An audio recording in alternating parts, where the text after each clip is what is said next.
야고보서 5장 7절부터 12절 짧아서 합독하도록 하겠습니다.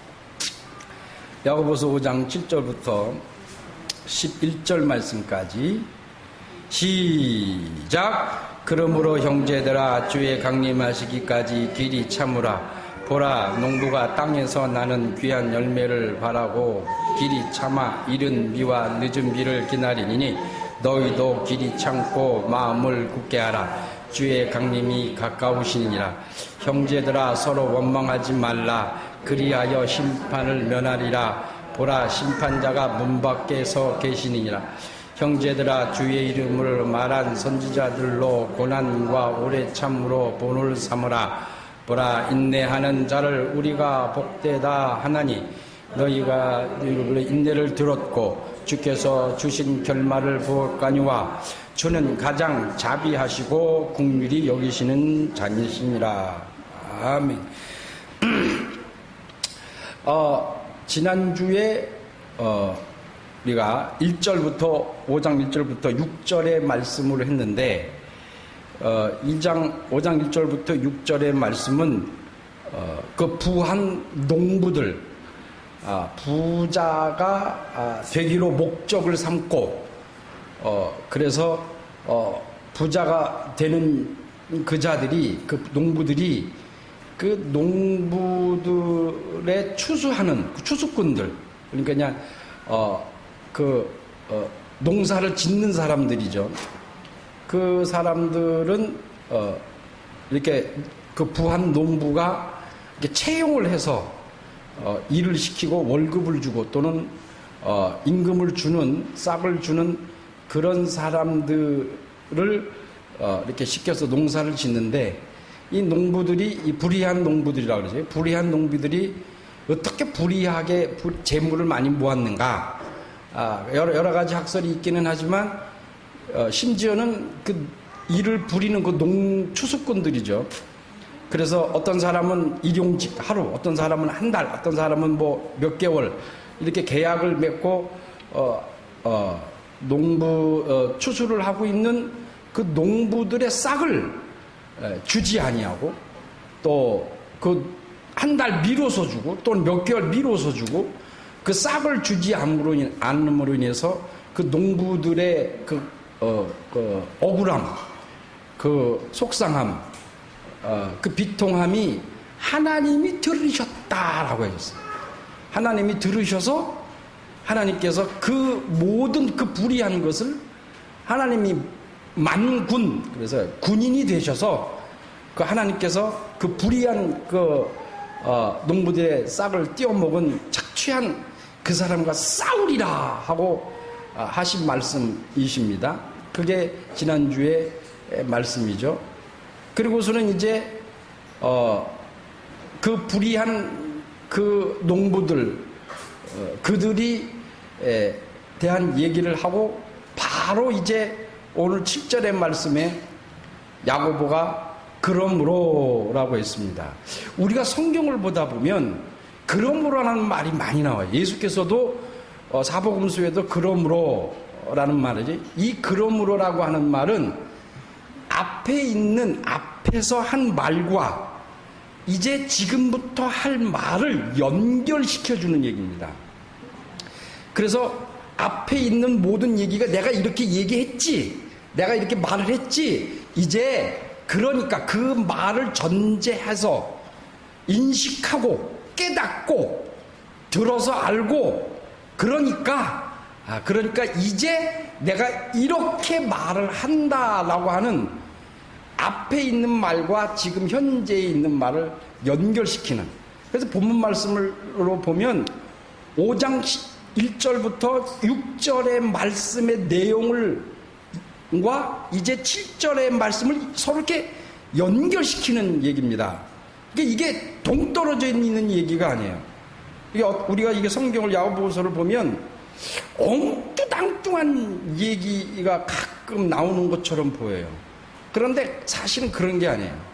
이게 헬라어로 운이란 말이에요. 그러므로 라는 운이란 뜻인데, 운이란 말인데, 이것은 헬라 사람들에게 있어서는 이것은 앞에 있는 말을 연결시켜서 할 때에 운이란 말을 씁니다. 이걸 우리나라 한글 번역으로는 그러므로 라고 이렇게 번역을 한 겁니다. 그러니까 이것은 5장 1절부터 6절에 있는 말씀하고 동떨어져 있는 얘기가 아닙니다. 그러니까 뭐라고 그러냐면 그러므로 형제들아 그래요. 들으라는 소리거든요. 들으라. 그러니까 내가 앞에 이런 얘기를 했는데 잘 깨달았지. 그러니까 형제들아. 이 형제들이라고 하는 말은 야고보서가 참 잘 씁니다. 어떤 때는 우리 형제, 어떤 때는 내 형제. 그래서 1장에도 나오고 2장에도 나오고 3장에도 나오고 4장에도 나오고 5장에서는 7절에 나옵니다. 거의 어떠한 문제를 가지고 권면할 때, 잘 보시면 권면할 때 내 형제들아 또는 우리 형제들아 라는 말을 씁니다. 5장 1절에는 부자들, 들으라 하고 부자들에 대한 책망의 말을 할 때는 형제들이라는 말을 쓰지 않았습니다.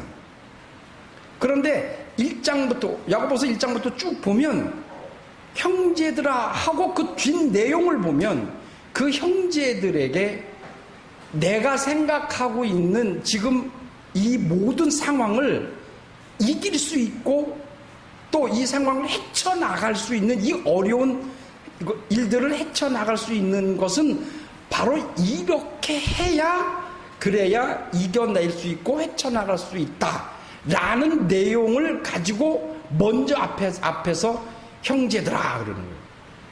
그러니까 형제들이라고 하는 것은 우리가 잘 알다시피 피를 나눈 형제, 한 부모 밑에서 났을 때에 우리가 친형제라고 하죠. 친형제. 그런가 하면 이 형제란 말은 또 하나의 의미가 같은 뜻, 같은 생각, 같은 이데올로기나 철학을 가지고 함께 공동체 생활을 하고 있는 사람들을 가리켜서 형제라고 이렇게 얘기합니다. 우리가 교회 안에서 남자들을 향할 때는 형제요, 또 자매를 향할 때, 여자를 향할 때는 자매요 이렇게 하잖아요. 근데 그건 이제 성을 구분하기 위한 것이고, 보통 이 히브리 사람들 또는 이 헬라 문화에 있어서는 형제들 이게 라고 씁니다. 자매라는 말은 없어요. 자매란 말은 없어요. 왜 그 자매란 말을 안 쓰냐면은 죄송합니다. 이 히브리 사람들은 여자를 사람으로 취급을 안 해요. 그러니까 취급을 안 한다는 게 아니라 사람을 머리 숫자로 세지를 않아요. 이게 안 해요. 이게 아주 그 히브리 사람들에게 있어서는 굉장한 지금 현재 우리가 생각하기로는 굉장히 성차별이죠. 아주 차별해도 유분수 있게 차별하는 게. 그래서 출애굽에서 나올 때 60만 명이라고 그랬잖아요. 그게 다 남자 머리수만 센 거예요. 그것도 이게 약 16세 이상. 16세부터 어른, 할아버지 걸어 다닐 수 있는, 움직이고 일할 수 있는 그 나이까지 머리수를 센 게, 남자 머리수 쓴 게 60만 명이다. 그런데 보통 보면은 지구상에 여자가 많지 남자가 많지 않아요. 남자가 조금 더 많아요. 여자가 조금 더 많아요. 우리도 여자가 많잖아요. 그래서 60만 명이면은 그 반대편에 여자가 있을 거 아니에요. 여자가 있어야 남자가 태어나죠. 그래서 120만 명이라고 하는 거예요. 거기서 나이 더 들어서 움직이지 못하실 어르신과 16세 이하 합쳐서 그 숫자를 이렇게 대충 비교해보면 200만 명이다라고 하는 거예요. 근데 정확하게 60만 명이죠.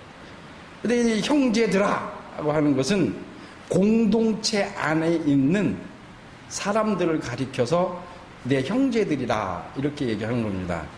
그래서 이 야고보가 그 형제들에게 이 1장 5장 1절부터 6절에 있는 이 말씀을 가지고 얘기를 하고, 그리고 그 자기의 공동체에 있는 형제들에게 이제 제시하는 겁니다. 이제 뭘 제시하냐? 앞으로 어떻게 될 것인지를 제시한다, 이 말. 근데 이게 결론입니다. 이 결론을 이제 얘기하려고, 이제 야고보가 그러므로 형제들아라고 하는 겁니다. 이 보면 여러분 성경 보다가 그러므로 또는 형제, 내 사랑하는 자, 예수께서 그렇게 많이 말씀하셨어요. 내 사랑하는 자 하고 이렇게 무엇인가 나를 제외한 다른 사람을 호칭하려고 할 때는 그 앞의 내용을 잘 봐야 돼요. 앞의 내용을 잘 보고 그 본문의 내용 뒷얘기를 세세하게 잘 봐야, 그래야 이게 무슨 뜻인지를 알 수 있거든요. 그런데 우리가 성경을 볼 때 그냥 겉으로 휙 지나가는, 소설책 읽듯이 휙 지나가 버리게 되면 무슨 뜻인지를 모릅니다. 또 우리가 많이 실수하는 게 뭐냐면, 한 가지 이 내용을 전체를 보는 게 아니라 한 구절 또는 한두 단어 요것만 딱 끄집어내 갖고 그거를 이렇게 다른 것과 연결시키는 행위를 많이 하죠. 성경을 많이 보죠. 그거는, 그 해석법은 오류가 나기가 상당히 쉽습니다. 그러니까 오늘 여기에도 보면 여러분들이 생각하고 있는 이전에 가지고 있던 것과 조금 다를 수가 있어요. 이 문맥상으로 보면 보통 형제들을 하면 공동체 전체를 얘기하지만 이 5장에 있는 5장 7절에 있는 형제들아, 요 얘기는 좁혀집니다.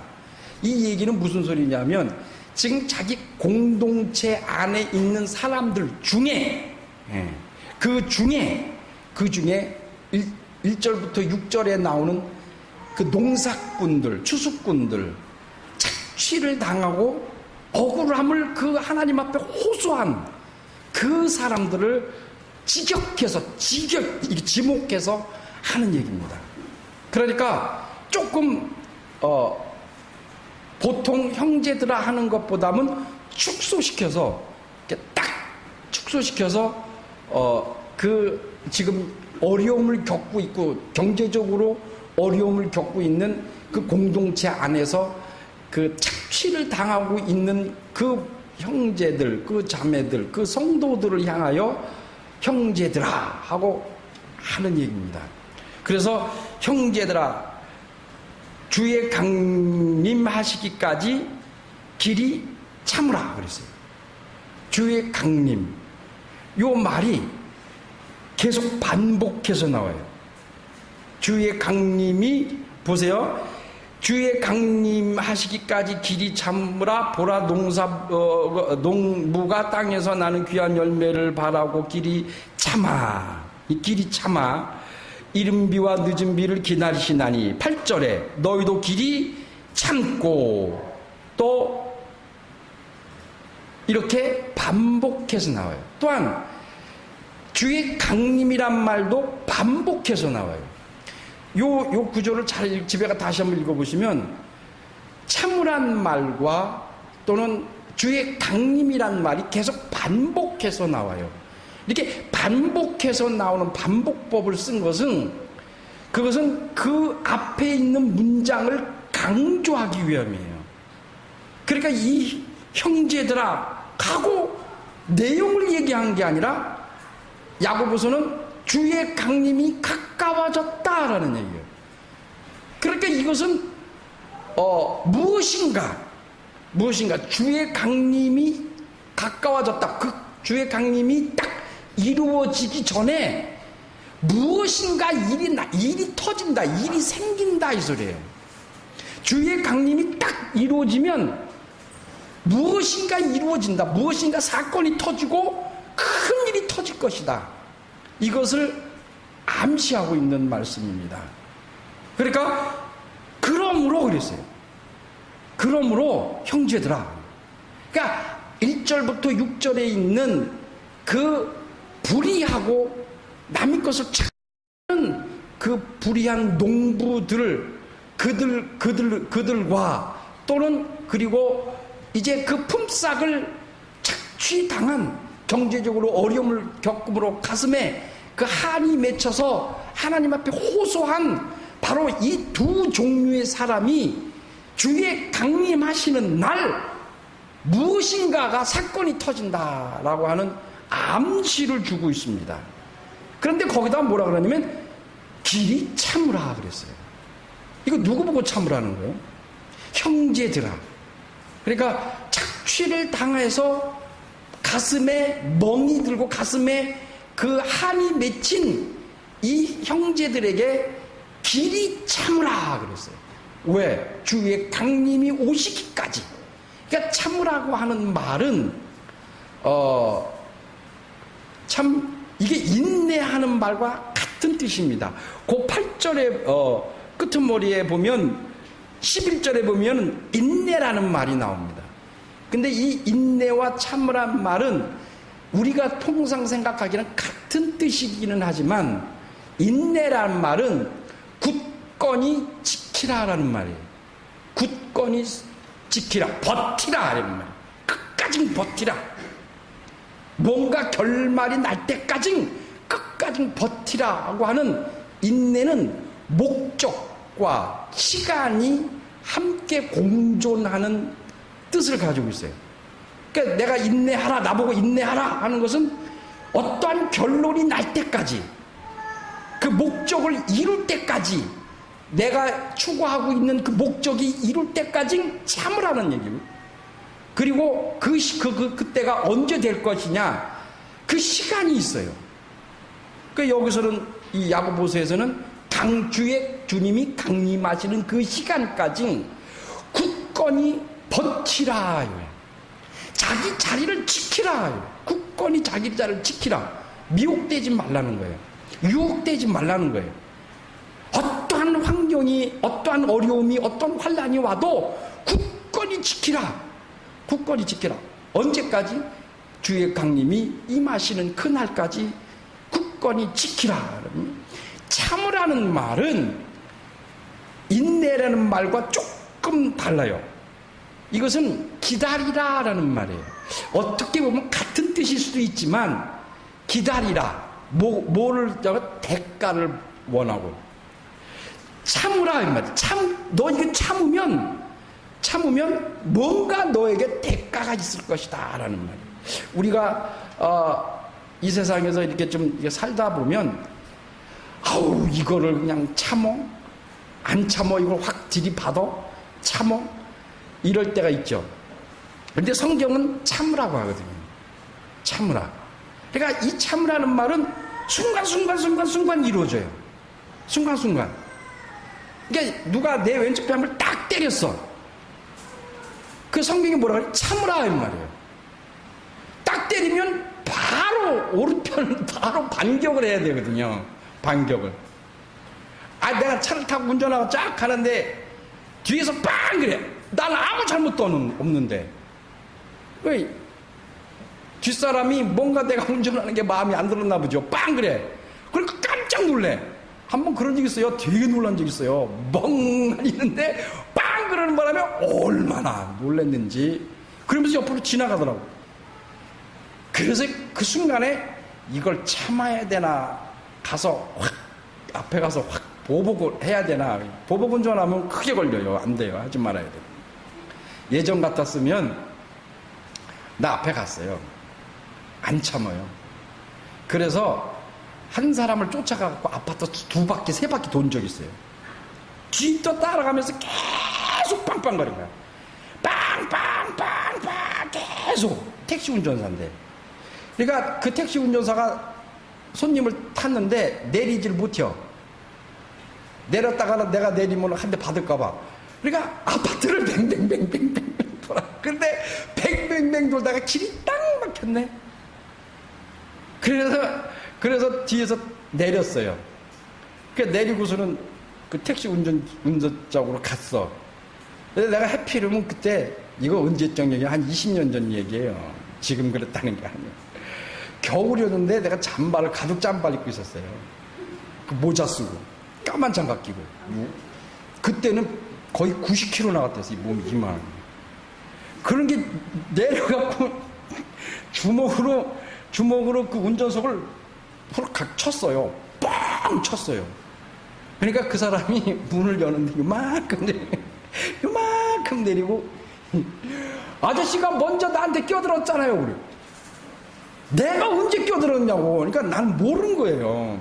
그게 서부간선도로인데 신도림역으로 이제 집으로 들어오려고 서부간선도로 이렇게 들어섰는데 아마 내가 못 봤나 봐요. 뒷차를. 그러니까 걔가 그냥 많이 놀랬나 봐.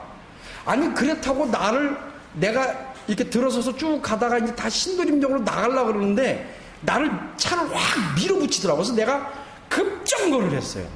안 했으면 그 분리돼 있어요. 분리. 이쪽과 이쪽 분리될 때 앞에 그 큰 그 모래통을 갖다 놔요. 거기 앞에 요렇게 썼어요. 바짝 썼어요. 끽 하고. 만약에 내가 김남인 집사님 갖다 쓰면 들이받았어. 꽝! 초보였으면. 그러니까 내가 얼마나 화가 나요. 그래서 이렇게 나간 거를 뒤로 후진해갖고 추월해갖고 막 추월해서 쫓아가서 계속 쫓아가는 거야. 그냥 너 어디까지 가보나. 그러니까 요만큼 내려고 아저씨가 먼저 나한테 차요. 그런데 이렇게 보니까 나이를 많이 먹었더라고요. 근데 그 순간에 그 사람의 모습을 탁 보더니 겁먹었어. 나는 그때 젊었으니까. 20년 전이니까 40이 안 됐죠. 예. 근데 그분은 한 60 훨씬 넘은 것 같더라고요. 그러니까 그걸 탁 보는 순간에 내가 잘못했구나. 그러니까 아저씨가 먼저 그랬잖아. 이 얘기가 아니고 그것 때문에 그런 게 아니고 그분이 나보다 나이를 훨씬 많이 먹었구나. 저 사람이 겁을 먹었겠구나 하는 생각에 내가 마음속에 탁 찔리더라고요. 그래서 그랬어요. 저기 선생님, 그때부터는 선생님, 내가 먼저 그랬다면 죄송합니다. 죄송한데 그렇다고 해서 저를 밀어붙이면 제가 만약에 급정거를 안 했으면 저거 받았으면 제가 죽을 수도 있었잖아요.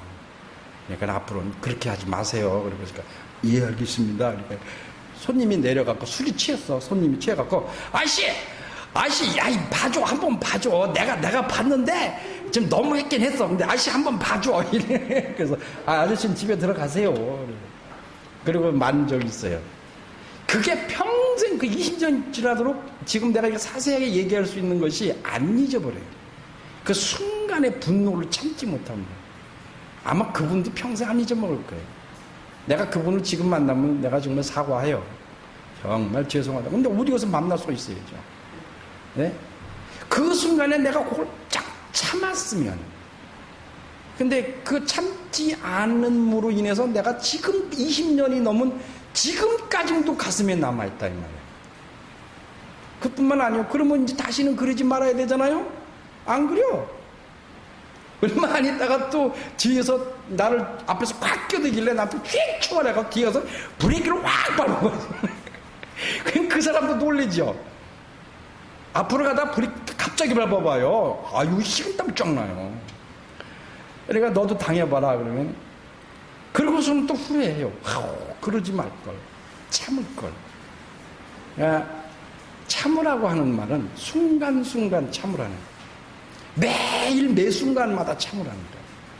그리고 마지막에 11절에 인내, 야고보가 앞에서는 계속 참으라 사건마다 환경마다 생활하는 가운데에 그리스도인으로서 참을 건 참으라. 억울해도 참으라. 화가 나도 참으라. 주의 강림하시는 날 다 갚으시리라 그랬어요. 근데 우리가 생활 가운데에 참지 않으면 내가 속상해요. 내가 속상한 거 그거 잊어버리지를 않아. 그러니까 올해 손해를 보더라 이 말이에요. 근데 내가 참았어. 그 순간에는 내가 꼭 바보 같고 꼭 내가 지는 것 같고 내가 약자인 것 같죠. 그런데 그 시간이 지나면 그건 금방 잃어버려요. 잘 참았다. 내가 집에 가서 어떻게 해요? 발 뻗고 자요. 그러니까 우리나라 속담이 그랬잖아요. 때린 놈은 집에 가서 밥을 오므리고 자고 맞은 놈은 집에 가서 발 뻗고 잔다는 말이 있어요. 그건 맞은 놈이 힘이 없어서 맞은 게 아니라 참았다는 얘기거든요. 이게 참으라. 매 순간 참으라. 인내는 길게 보는 겁니다. 길게. 주님이 오시는, 주님을 만나는 그 순간까지 길게 온 힘을 다해서 참으라고 하시는. 그래서 여기 말씀에 보면 주의 강림하시기까지 길이 참으라. 보라, 농부가 땅에서 나는 귀한 열매를 바라고 길이 참아 이른 비와 늦은 비를 기다리신다. 그러니까 이것은 그 참는, 오래 참는, 참고 또 참는 그 마음을 그렇게 참으라는 걸 예를 들어서 이제 농부들이 하는 거예요. 그 농부를 예를 들어서 하는 겁니다. 이 농부가 우리가 잘 아시다시피 벼를 하나를 쌀을 얻기 위해서 88번에 손을 대야, 그래야 벼의 이삭을 수확할 수 있다라고 하잖아요. 그 농부가 그렇게 하나를 알곡을 꽃을 하나 피우기 위해서라도 그 옆에 있는 거 다 뽑아줘야 되고 1년에 한 번씩 분갈이 해줘야 되고 물을 줘야 되고 정말 손 많이 가거든요. 근데 곡식은 더 많이 가요.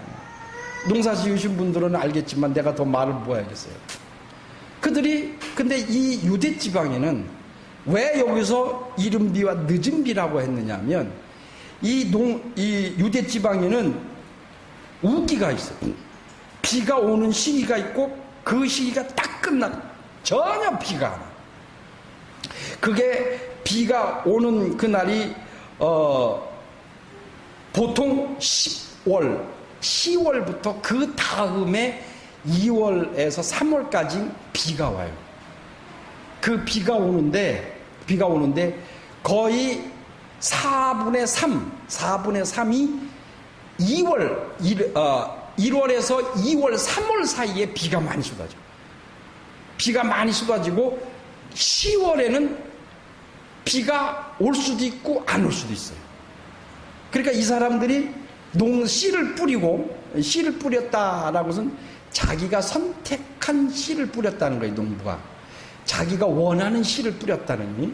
원하는 씨를 뿌리고 이른 비 10월 달에 그 씨를 뿌리고 그 비가 반드시 와야 되거든요. 그 비가 와야 그래야 그 씨가 자라날 수 있으니까. 이상하죠? 자꾸 10월에 우리는 봄인데 거꾸로 해요. 달라요. 유대 땅에는 10월에 심고 봄에 추수를 해요. 밀, 보리. 우리나라 같은 벼가 아니에요. 거기 벼 없어.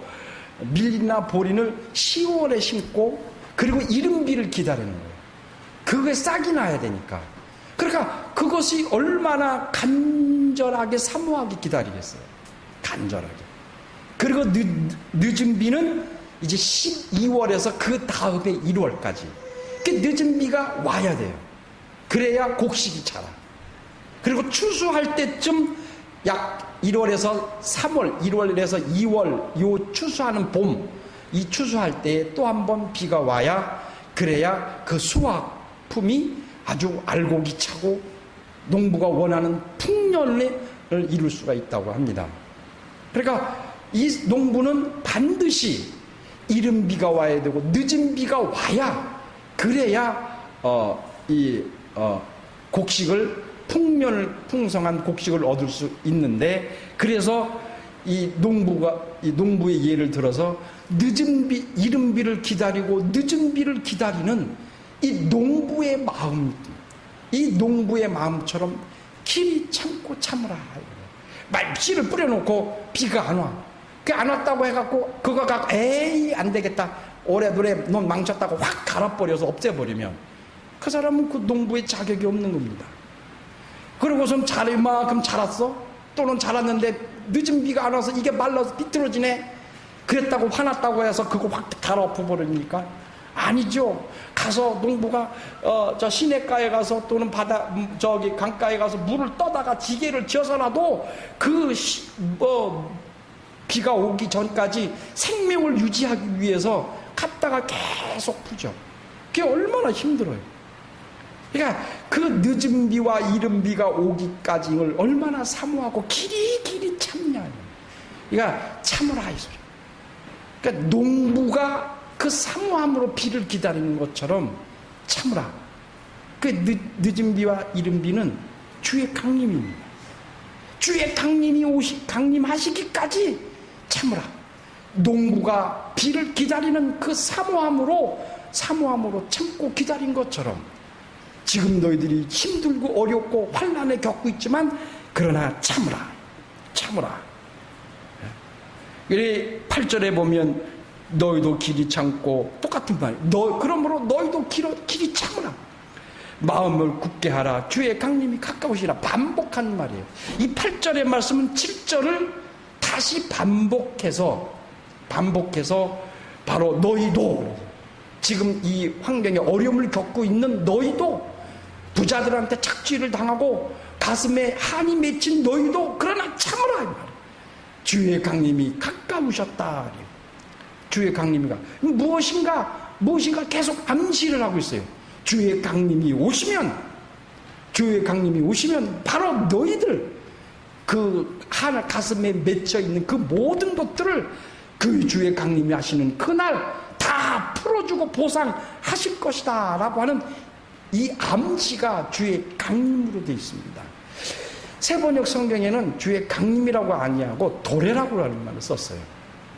물론 도래나 강림이나 같은 뜻이기는 하지만 헬라어적으로 알아보니까 강림은 이렇게 주께서 이렇게 일방적으로 이렇게 오시는 거예요. 일방적으로. 주의 강림이 공중으로 오시는 그걸 사모하는.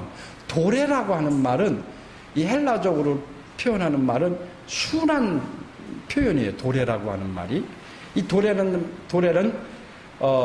오신다 이 말이에요. 일방적으로 확 오시는 게 아니라 예고하고 오신다 이 말이에요. 그런 뜻이에요. 예고하고. 그러니까 뭔 말이에요? 신랑으로 오신다 이 소리. 우리가 신부의 입장이고 신랑으로 그분이 오실 때에 도래라는 말을 쓰더라 이 말이에요. 그러니까 이게 성경을 어떻게 번역해야 좀 다르기는 하지만 여기서는 강림으로 되어 있어요. 오신다 이 말. 심판주로 오신다 이 소리예요. 왜 심판주로 오시는 줄 아세요? 이 강림에는 심판주 두 가지가 있어요. 심판주로 오시는 것과 도래, 신랑으로 오신다라는 거예요. 누구에게한테 심판주예요? 이 이 추수꾼들의 돈을 착취하는 불의한 재물을 사모하고 돈을 사모해서 사람들의 마음에 가슴을 아프게 하고 그 가슴에 못을 받게 하고 한을 맺히게 한 그 사람들에게는 심판주로 오신다 이 말이에요. 그런데 정말 그를 사모하고 그것을 참고 인내하고 그러므로 선한 그리스도인으로서의 생활을 계속 유지해온 사람들에게는 도래 신랑으로 오신다. 전혀 다르죠. 한 분이 오시기는 오시는데 그분을 예수 그리스도를 맞이하는 입장에서는 한 입장에서는 심판주로 오신다. 그들의 잘못을 책망하고 심판해서 그들에게 그만한 대가를 반드시 치르게 하시겠다고 하는 심판주로 또 한 무리에게는 신랑으로 설레는 신부의 입장으로서 나와 영원히 함께 하늘나라에서 함께 살 그 신랑으로 오시고 우리는 신부의 입장으로 맞이하는 전혀 다르죠. 근데 여기서는 강림, 심판주로 오시겠다라고 하는 거예요. 그게 그 부자들에게 불의한 돈을 착취하는 그 사람들에게는 심판주로 오신다. 그리고 9절에 보면 형제라 서로 원망하지 말라. 원망이라고 하는 말은 투덜대다라는 말이에요. 투덜대. 그래서 노를 품다. 투덜대다 노를 품다. 예? 그러니까 노를 품는다. 마음의 원망을 품는다라는 말이에요. 이거는요 지속이 있어요. 계속 그런다라는 얘기예요. 내가 지금 품다. 마음에 노를 품으면, 화를 품으면 그거는 이렇게 일시적으로 한 번 화를 내고 딱 끝나는 게 아니에요. 여기서 원망이라는 말은 계속 마음속에 가지고 있다는 얘기예요. 그 노를, 화를 그러니까 원망하지 말라 이 말은 입으로 투덜대지 말라 이 소리예요. 쑥음대지 말라. 그러면 그 쑥음대고 투덜대는 그 원망, 그 마음이 마음속에서 지워지질 않는다는 거예요. 계속 유지한다는 거예요. 이 속에 화를 가지고 있고 원망을 내 속에 계속 가지고 있잖아요. 그게 그게 병이 돼요. 병. 그래서 결국은 그 원망이 병이 되고 그게 죽어. 오늘날로 말로 하면 그게 뭐요? 스트레스요. 스트레스잖아요. 그래서 병원에 가보면 대체적으로 의사가 하는 말이 스트레스 받지 마세요. 그리고 우리 환자들은 뭐라 그래요? 그러면 너는 스트레스 안 받냐 그러지. 이 세상에 살면서 우리가 스트레스를 어떻게 안 받고 살아요? 스트레스 받고 살지. 주의 강림이 가까우시다. 그러니까 이것은 뭐 원망하지 말라. 그 마음속에 그 원망을 가슴속에 품지 말라. 주의 강림이 가까우시다라는 거예요. 여기 보면 문 밖에란 말이 있어요. 문 밖에. 어디 있어요? 예? 형제들아, 예? 원망하지 말라. 그리하여 심판을 면하리라. 보라, 심판자가 문 밖에 서 계시다. 이 말은 뭐니? 원망하는 자는 이 앞에 5장 1절부터 6절에 불의한 재물을 가지고 있는 사람의 사람을 착취하고 돈을 착취하는 이 사람들을 심판하는 심판주가 지금 너희 공동체 안에서도 원망해서 그 원망을 가슴에 품고 그래서 그 사람들을 힘들게 하고 시험 들게 하고 낙심하게 좌절하게 하면은 하나님이 그도 심판하신다. 이거 같이 빗댄 거예요. 불의한 재물을 가지고 있는 그들만 심판하는 게 아니라 공동체 안에서 그 말로 투덜대고 말로 사람을 시험 들게 하고 가슴 아프게 하고 그러니까 부모가 자식을 노하게 하지 말라는 거거든요. 그건 쉽게 얘기하면 자식으로 하여금 원망을 갖게 하지 말라. 그리고 자식이 부모를 공경하고 섬기라 그러는 거예요. 그 원망을 갖게 하지 말라는 뜻이에요. 그러면 그 원망을 가지고 계속 여기 품게 되면 그 사람이 다쳐요. 마음이 아파요. 상처를 받고 그 사람이 그걸로 인해 죽을 수가 있어요. 그러니까 그거는 그 원망을 품고 가지고 있든가 원망을 가지고 있게 하면은 하나님이 심판하시겠다라는 말이에요. 여러분 우리가 지금까지 알고 있는 거 영적으로 죄를 짓지만 않으면 회개하면 다 된다 그랬죠. 그러면 우리는 다 괜찮아. 나는 죄가 없어. 아니, 여기 그런 뜻 아니에요. 풀라 소리예요. 내가 이 사람에게 잘못을 저질렀으면 반드시 가서 그 사람에게 내 죄를 고백하고 용서함을 받으라. 내가 그 사람으로 하여금 내 말과 행동으로 그 사람을 그 가슴 속에 원망을 갖게 하면 가서 그걸 풀라 이 소리예요.